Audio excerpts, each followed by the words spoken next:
Hanging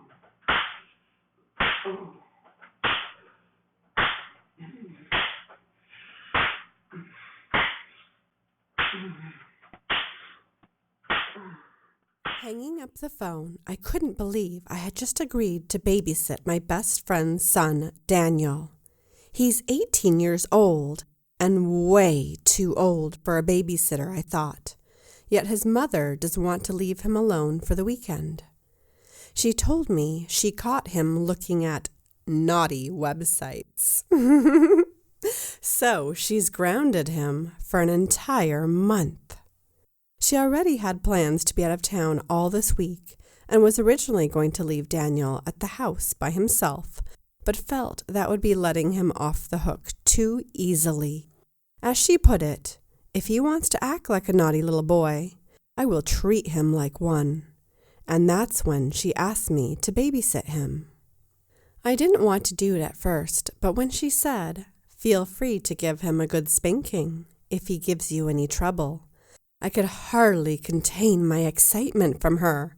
I know she truly believed I would never actually have to spank him. But what she doesn't know is that I secretly love embarrassing and humiliating young men. Having the authority to spank this grown boy was too good of an opportunity to pass up. I began to think of all the impossible rules I could set up so that he would inevitably have to take a spanking. Of course, I told her, eagerly agreed to babysit him. The thoughts that ran through my mind kept me turned on until I finally heard them knocking at my door. I quickly exchanged pleasantries with Daniel's mother and assured her everything would be okay until she finally left. As I watched her car leave the driveway, I turned to Daniel, looked him up and down, and playfully asked him, "So, your mother tells me you were grounded. Do you want to explain to me what for?" I knew what he was grounded for, but I just loved watching him fidget, and his face turn red as he tried explaining how his mother caught him looking at porn on the internet. "Tisk, tisk, tisk," I said to him, waving my index finger at him.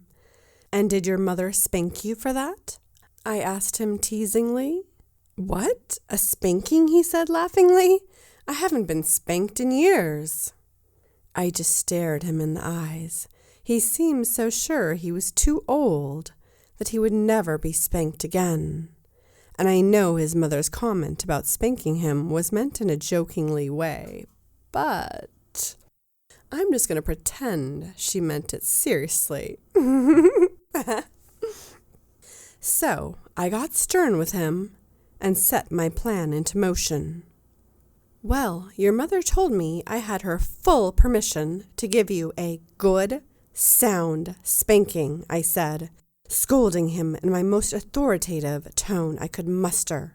"So let me show you what happens in my house when naughty boys look at naked girls on the internet," I said, as I grabbed a hold of his pants and began unfastening them. His eyes went wide and his hands tried to stop me. "What? What are you doing? You can't do this," he cried out frantically as I slapped his hands away. I loved hearing all of his excuses as to why I shouldn't spank him.